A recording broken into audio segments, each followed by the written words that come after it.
This is WFYI News Now. It's May 22nd, and I'm Drew Daudelin, filling in for Abriana Herron. On today's show, the latest fallout from an Indianapolis 500 cheating scandal, Indianapolis community leaders gather to celebrate improvements at Grassy Creek Park, and a new Indiana law calls for schools to share details about their sex education plans with students' parents. Instruction also now includes visual aids, like a 3-minute ultrasound video of fetal development in the uterus. Those opposed to this requirement say these videos could be political. Those stories coming up, but first. Grandstands at Indianapolis 500 are sold out for the first time in nearly a decade. IMS estimates about 350,000 fans will be at the historic racetrack for the 109th running of the greatest spectacle in racing on Sunday. It also means the local TV blackout that has been in place since 1951 has been lifted, so fans living in central Indiana will be able to watch the race live. The last sellout happened in 2016. Indianapolis Motor Speedway President Doug Bowles says general admission infield tickets are still available. And more news on the race.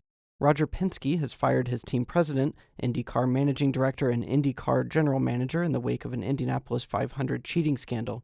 Penske said in a statement Wednesday that, quote, "Nothing is more important than the integrity of our sport and our race teams."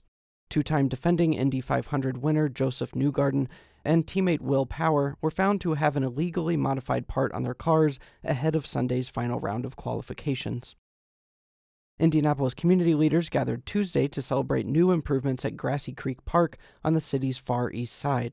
WFYI's Jeremy Rubin reports on the three main attractions. A new community center will host educational and recreational events.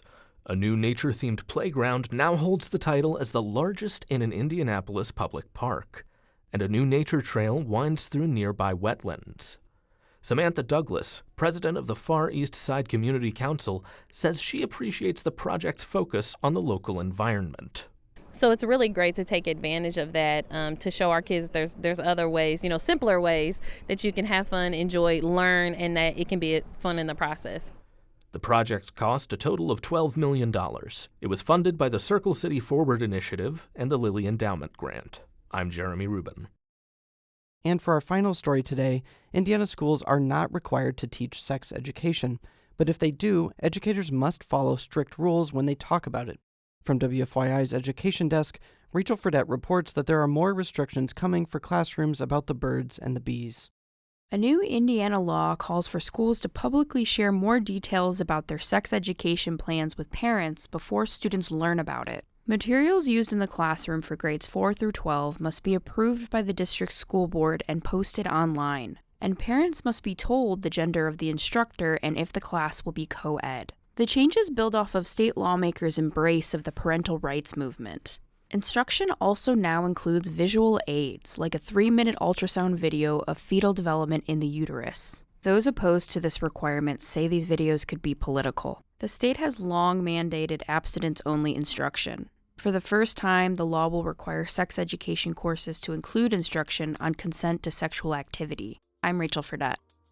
This new rule goes into effect on July 1st. That's all for today's episode of WFYI News Now.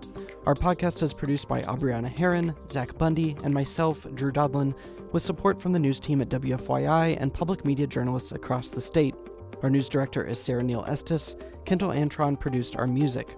If you like today's episode, remember to subscribe and share, and follow WFYI on TikTok, Instagram, Facebook, and YouTube to check in on our newsroom throughout the day. Thanks for listening. We'll be back tomorrow.